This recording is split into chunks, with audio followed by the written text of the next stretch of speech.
Bagi rakyat bersuara, kalau tadi saya ulangi sedikit apa yang disampaikan oleh Bung Emmanuel Ebenezer. Nggak usah teriak curang-curang, nggak usah teriak culas-culas, karena yang teriak curang dan culas itu adalah pelaku curang dan culas sesungguhnya, gitu ya. Saya konfirmasi nih.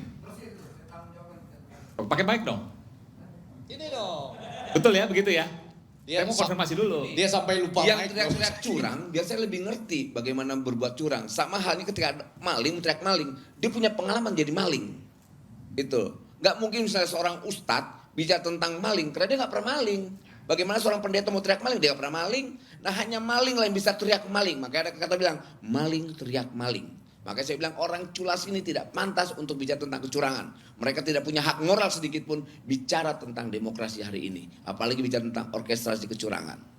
Makanya hari ini lihat, ini bentuk perlawanan rakyat yang nyata. Bagaimana rakyat lebih memilih Pak Prabowo dan Mas Gibran.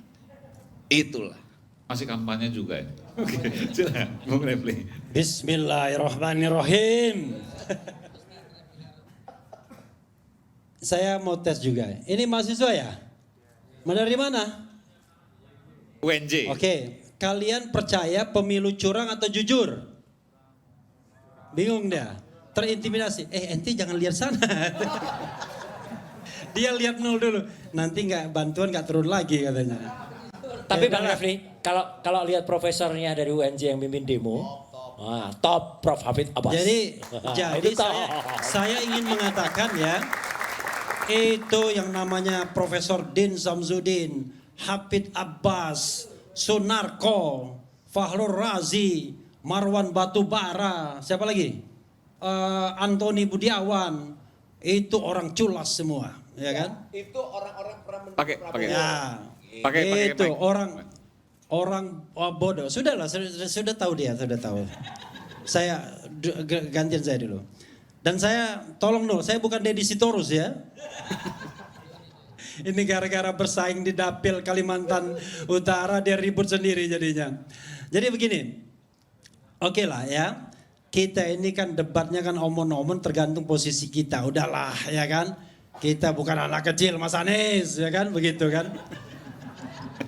Saya nih baru saja mendengarkan kata-kata Babe Haikal. Jadi sepanjang di mobil saya dengarkan interview saya dengan Babe Haikal tahun 2020 yang lalu. Apa yang dia katakan? Saya tidak mau nanti calon presiden kelanjutan rezim ini orang yang menjadi anak buahnya Jokowi. Lalu siapa yang mau dicalonkan? Anies Baswedan katanya. Kalau enggak nih potong leher saya nih, buka ini. Tetapi namanya manusia kan kita maklumi saja kalau berbeda, ya kan? Hari boleh saya cut dulu sebelum lanjut. Nanti dulu dong, saya belum Karena ngomong. urusannya pribadi. Ya sudah, oke silakan. penting. Silakan. Saya tidak akan pernah berubah dan menarik semua ucapan saya. Perlu Anda ketahui bahwa pada waktu itu Pak Prabowo belum nyalon. Ya sudah. Paham jadinya ya? Ya sudah, saya Oke, paham. kalau paham. Yang kedua, siapa yang mengikuti siapa? Semua orang hari ini mengikuti Pak Prabowo. Bukan Pak Prabowo mengikuti orang. Dia ketum partai. Dia nggak mengikuti siapa-siapa. Dia mandiri di tengahnya. Dan itu yang mesti kita hargai. Jangan salah, Bang Rofi. Jangan terbalik. Siapa mengikuti siapa mesti paham. Iya, saya paham ya. Inilah kalau orang yang mengikuti orang yang lagi berkuasa, ya kan, banyak resourcesnya dan lain sebagainya. Udahlah, itu kan soal pilihan hidup saja. Anda kan juga mengeluh. Saya sebagai seorang motivator nggak pernah lagi diundang gara-gara saya berdiri pada posisi oposisi. Udahlah ya, ini kan soal a matter of choice, soal pilihan hidup. Kita hargai pilihan hidup Anda sekarang. Ikut Prabowo, Anda sekarang ikut Prabowo. Effendi Ghazali saya nggak tahu nih ikut mana. Oke, soalnya Effendi gini agak bingung saya melihatnya. Tapi nggak terakhir lagi kan, Ya kayak kan? Bung Kodari waktu itu kan. Bung Refli, Tapi Bung Refli, dia bukan Kodari. saya ikut Prabowo 40 tahun. Oh iya, oke lah. Dan Anda sekarang agak benar, kalau dulu nggak benar. Karena sekarang Anda akan mendapatkan kenikmatan, ya kan? Oke, Nggak ada urusan udah. dengan kenikmatan. Ya, wes. Saya bersama beliau 40 tahun. ikut. Sebelum Hidup- beliau menikah 40 Hidup tahun. Prabowo, hidup Haikal Hasan.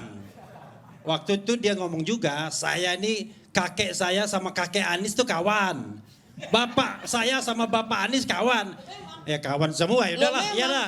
Kita kan kawan semua. Saya nggak hanya pernah ingin membenci mengatakan orang. Nggak, kalau Anda narasinya- bersikap, Anda punya legitimasi, udahlah. Saya akui itu. Narasinya seolah-olah salah. Good. Memang semua kawan Good. siapa yang Ya, salah? good. Makanya saya Loh, bilang, Anda hebat, loh, bagus. betul, memang. Oke, saya mau lanjutkan dulu. Bahkan pada Boleh tidak saya lanjutkan? Boleh, silakan. Tapi jangan pribadi gitu. loh. Oke. Ini lagi bicara KPU, Oke. pengumumannya kejutan, gitu dong. Saya ingin bernarasi dengan yang konkret bahwa yang namanya berbeda pendapat, berbeda pendapatan, berbeda posisi biasa aja. Kan begitu kan? Nol juga begitu nol. Tiba-tiba melipir dia ke Prabowo. Sama juga. Oke. Itu soal sikap pribadi kan. Saya juga 3 tahun ikut Jokowi, tapi saya kritik Jokowi. Sampai sekarang saya nggak mau. Karena saya melihat hal yang berbeda. Kalau Anda masuk, saya keluar. Kan bedanya kan begitu. Nah oke. Nah kalau kita melihat pemilu yang curang ya, nol ya. Oke, saya hargai pendapat Anda. Kalau Anda melihatnya hanya dari pencoblosan sampai penghitungan suara, Anda akan gagal menjelaskan semuanya. Oke, Anda kan politisi pasti tahu lah. Yang namanya money politik, Anda kan juga besar-besaran sama Deddy Sitorus ribut di sana juga kan. Nah, tetapi saya enggak fitnah. Deddy ngomong sama saya gitu. Nah, jadi yang ingin saya katakan adalah yang namanya orkestrasi kecurangan dalam bahasa kami ya, bahasa orang yang culas. Kan Anda bilang culas, kita nggak apa-apa. Enggak, bukan gini Bung Rafli. Saya tidak menyampaikan. Saya Bung nggak pernah Rafli. dipotong. Enggak, entar dulu. Oke. Tapi kan ini udah ke saya. Oke. Maksud saya gini, kasih saya penjelasan yang tepat. Karena narasi ini yang menyampaikan bukan Bung Rafli. Oke. Gitu. Saya tahu sekali, bukan juga Bung Roy. Enggak, Maksud saya saya juga gini bilang dong. curang. Yang pertama yang menyampaikan itu kan kita tahu. Siapa? Gitu loh. Ya partai yang pengusung salah satu. Saya nggak mau Oh. sebutkan. Gitu, Saya bukan sih- kalian. Dan itu sampai detik ini saya konsisten menyatakan itu. Saya Bukan sih- mengarah ke Bung Rafli. Enggak, oke, Gitu oke, dong. oke. Maksud saya gini, Bung Rafli juga sebagai profesor harusnya gini.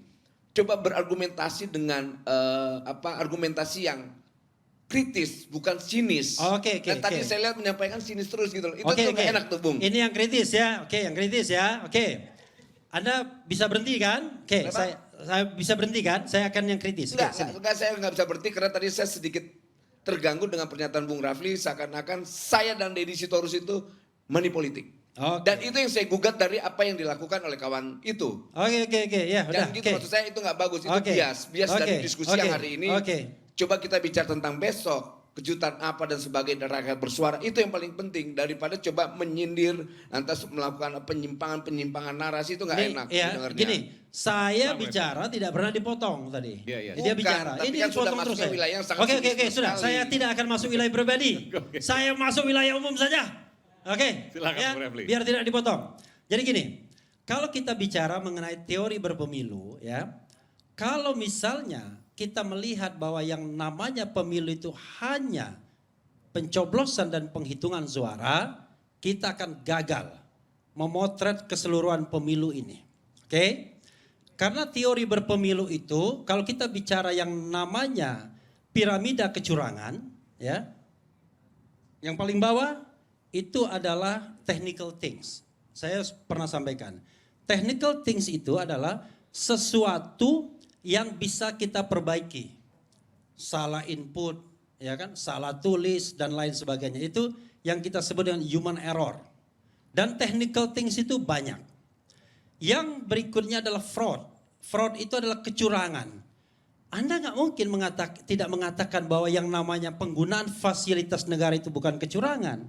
Anda tidak mungkin mengatakan yang namanya penggunaan aparatur sipil dan militer itu bukan kecurangan. Penggunaan financial resources itu bukan kecurangan. Menggunakan kebijakan publik untuk paslon tertentu dan merugikan paslon lain bukan kecurangan. Itu semua adalah kecurangan di dalam teori berpemilu. Makanya kemudian ada hal-hal yang tidak justified kalau kita kemudian ingin mengatakan level sebuah kecurangan. Nah, salah tiganya yang saya sebutkan itu. Penggunaan fasilitas publik, penggunaan financial resources, dan penggunaan aparatur negara baik sipil maupun militer. Dan plus kebijakan dari pimpinan negara yang menguntungkan paslon tertentu dan merugikan paslon lainnya. Mau diuraikan banyak, nanti kita akan uraikan satu-satu. Itu piramida tengahnya. Piramida tengah ini sesungguhnya kalau kita bicara hukum pemilu bisa diperbaiki. Caranya adalah yang melakukan kecurangan itu dihukum secara pidana, lalu hasil kecurangannya harus direhabilitasi. Kalau dia mencurangi suara, suaranya dikembalikan. Itu teorinya begitu. Tetapi to some extent ya, persoalannya adalah yang namanya hukum pemilu kita, electoral justice system kita lemah sekali. Sebagai contoh misalnya, ada ketua partai yang namanya Zulkifli Hasan yang merangkap sebagai Menteri Perdagangan. Dia melakukan pelanggaran pemilu dan diputuskan setelah pencoblosan. Hukumannya apa? Tidak mengulangi perbuatannya lagi. Sontoloyo saya bilang. Nggak ada gunanya lagi, pemilunya sudah selesai. Emang 2029 dia mau dihukum. Anda tidak boleh lagi ngomong begitu-begitu ya, 2029. Oke. Nah, piramida yang paling atas adalah yang namanya intimidation. Kalau misalnya sebuah pemilu itu dengan intimidasi, maka tidak akan ada lagi rehabilitasi. Pemilu itu harus diulang. Pertanyaannya adalah, ada nggak intimidasi? Ya banyak intimidasi. Kan dua hal saja. Kalau Anda melawan, Anda akan dikasih intimidasi. Tapi kalau Anda bisa diajak berkolusi, ya Anda akan dikasih kira-kira apalah. Nah, hal-hal seperti ini banyak kita dapatkan. Jadi yang namanya tim hukum nasional ini ya, itu berapa item kecurangan tuh sudah ada. Kita bikin permohonan aja udah 89 halaman tuh. Oh, sudah ada itu ya? Udah. Ini untuk MK, Mahkamah Konstitusi atau Nanti hak angket? untuk Tuhan Yang Maha Esa dulu ya kan. Paling tidak catatan kita dulu kan. Oke. Coba bayangkan. Ya kita MK juga belum tentu percaya. Iya kan? Ini persoalan serius. Soal paradigma berpikir MK. MK tuh paham nggak sebagai the guardian of the constitution? Kalau cara berpikirnya dia hitung-hitungan suara. Kalian ini bedanya 24% dengan 58%. Itu bedanya Jadi kalau 34%. Gimana caranya? Ya, Nah, saya itu mengerti, maksudnya ini kan terkait dengan hitung-menghitung. Ya. Sering kemudian disebutkan mahkamah kalkulator lah dan lain Ya. sebagainya. Tapi saya ingin tanya, jadi kalau seperti ini bagi orang-orang yang meyakini dan mungkin punya bukti, kemana muaranya? Ya sebenarnya ke MK. Kalau MK mau belajar, saya kan di sini saya katakan juga kan, ada MK di negara lain, Thailand, Georgia dan beberapa MK lainnya yang kemudian dia beyond dari hitung-hitungan, dia membatalkan hasil pemilu karena di awal dia melihat bahwa dari hulunya yang namanya hasil pemilu itu unjustified. Karena tadi Anda tidak bisa misalnya memilih di bawah ancaman. Pasti tidak fair ketika Anda deploy uang 569 triliun. Yang kata Romi, jangankan manusia katanya. Monyet pun bisa jadi presiden. Ini kata Romi loh, bukan kata saya. Roma Hurmuzi yang ngomong begitu. 569 triliun. Iya, 569 triliun. Bisa bayangkan. Nah, dan itu seberapa APBN ya? APBN kita kan 3.000 cuma, bayangkan.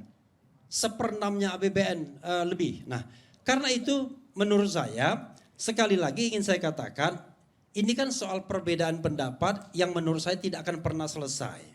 Lalu kita disuruh rekonsiliasi.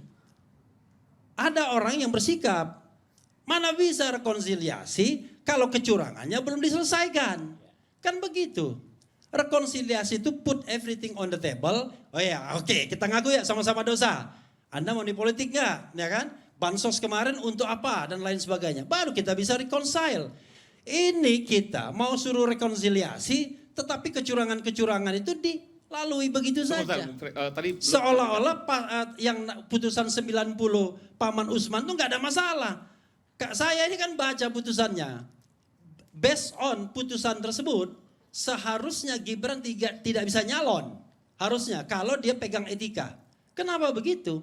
Karena hanya 3 pendukung Gibran itu di MK itu. 1 Paman Usman, 2 bukan Daniel Yusmik, 2 Manahan Sitompul yang sudah pensiun, dan 3 Guntur Hamzah. 2 lagi itu mengatakan levelnya gubernur, baru bisa. Sedang atau sudah pernah menjadi gubernur. 4 lainnya dissenting opinion, termasuk Saldi Isra yang sekarang mau diganggu-ganggu kan. Nah karena itu kemudian saya katakan, gimana kita disuruh rekonsiliasi? Makanya para profesor yang barangkali kita anggap orang tolol itu kan, turun ke jalan dia. Ini mohon maaf Prof. Din Samsudin ya. Karena Prof. Din jadi seolah-olah orang tolol jadinya kan. Mempermasalahkan kecurangan-kecurangan dan lain sebagainya tapi nggak jelas. Padahal banyak sekali manusia di DPR itu. Tadi saya pikir mahasiswa juga yang tandingan kami demo. Yang sedikit itu. Ada mahasiswa, ternyata mahasiswa yang aslinya di situ. Yang tadi itu mahasiswa yang dibagi jaketnya ketika datang ke DPR. Biasanya kan begitu kan? Ya kita paham lah begitu kan? Itu ada demo pro kontra tadi. Mana ada pro dan kontra? Itu tukang demo ngikutin kita aja. Kalau kita demo dia demo. Kita enggak dia enggak. Jadi ada orang demo ngikuti orang yang demo. Untuk apa ya? Ya untuk ganggu kita. Jadi kita orasi Biar dia jelas ribut-ribut. Ya kan? Dan untungnya memang dibelah oleh barikade yang cukup lumayan.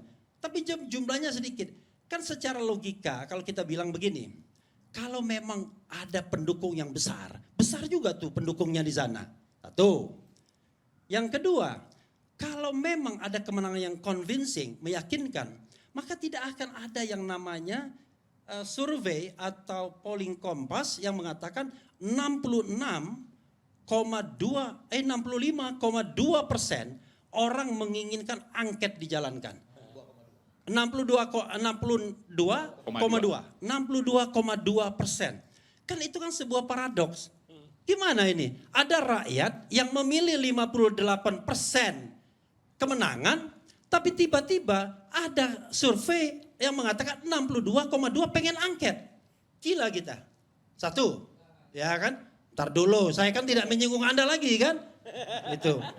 Yang kedua, ada sebuah teori berpemilu yang dibatalkan oleh pemilu kita. Yang namanya bandwagon effect. Ya. Biasanya kawan, kalau partai politiknya menang, calonnya menang juga atau sebaliknya. Kotel Ada bandwagon atau kotel. Kotel itu setelahnya.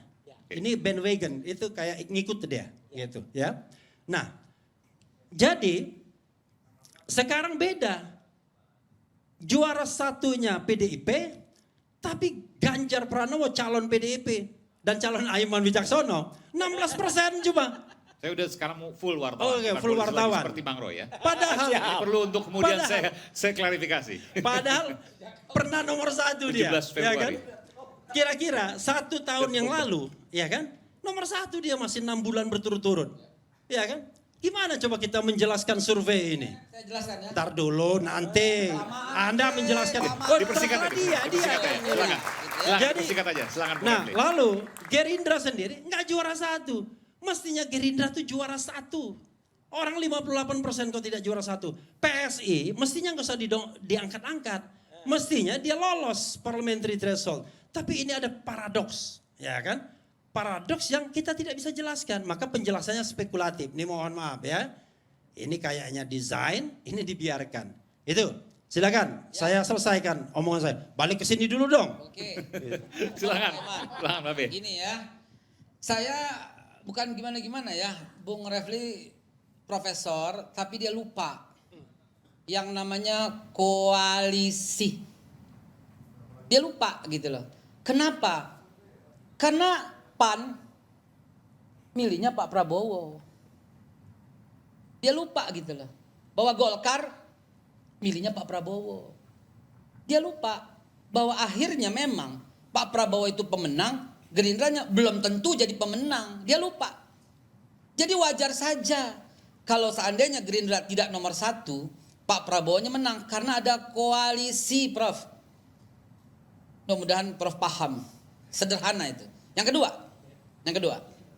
Sederhana banget. Maka itu jangan dibikin rumit. Itu teori sederhana dan tidak ada teorinya ya. Ya. Yang kedua, PDIP. Yang kedua PDIP. Enggak, begini ya, Pak. Simplify itu adalah kerjaan orang-orang pintar, Pak. Makin rumit itu kebetulan ya, kebetulan kerumitan itu hanya diciptakan oleh orang-orang bodoh. Konsultan dibayar mahal karena dia mampu simplifikasi. PDIP Yang milih Pak Ganjar itu hanya PDIP.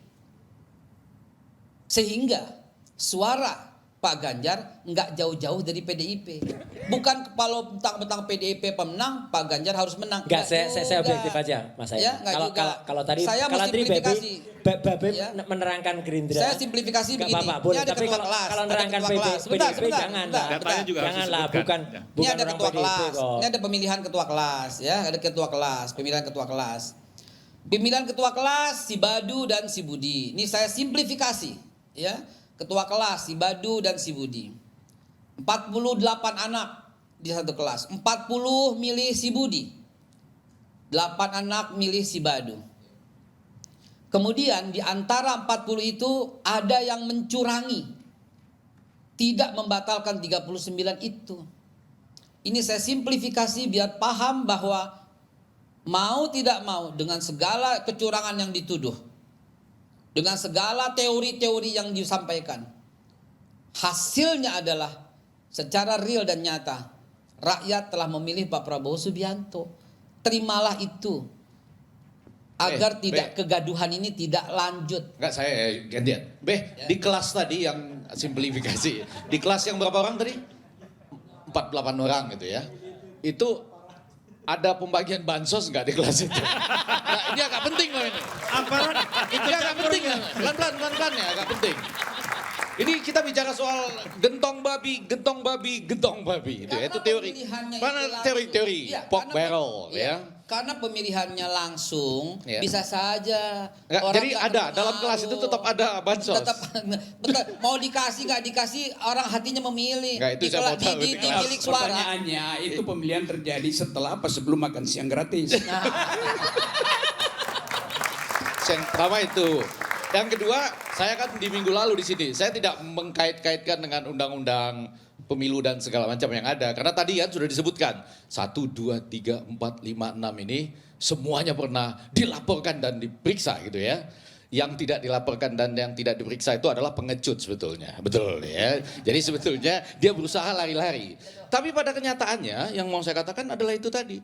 Saya di sini berkilah itu tidak melanggar undang-undang pemilu, tapi kode etik FIFA pasal 24 dan 26. Isinya apa? Intimidasi dan eksploitasi.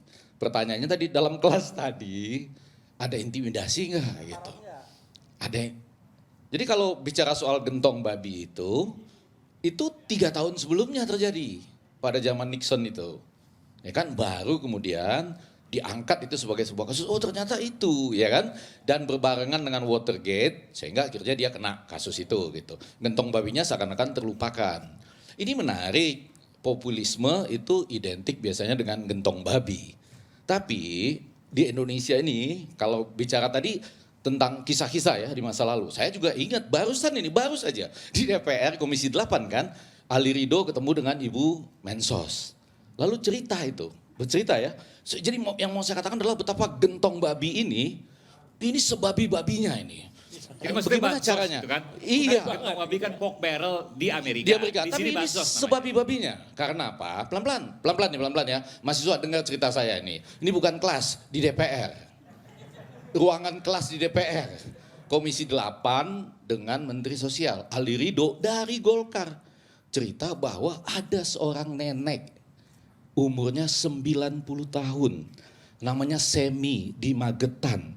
Setiap hari membuat kerupuk yang dapat Rp5.000. Ya kan? Tetapi dia sampai saat ini menurut Ali Ridho yang adalah wakil rakyat dari Golkar belum pernah mendapatkan bansos. Padahal kucuran bansos menjelang tahun politik itu hampir sama dengan pada waktu kita menderita COVID. Lebih tinggi 20 Lebih besar, triliun. Pak. Lebih tinggi 20 Ya triliun. berarti ada penyakit lah pada saat ini kurang lebih begitu ya. Iya kan? Yang jadi masalah ini kan gentong babi sebabi-babinya ini. Karena begitu uangnya banyak, ada nenek itu yang nggak dapet. Bagaimana coba? Be, ini kalau dibawa ke dalam kelas yang 48 orang gimana nih Be? Saya jelasin ya. Iya.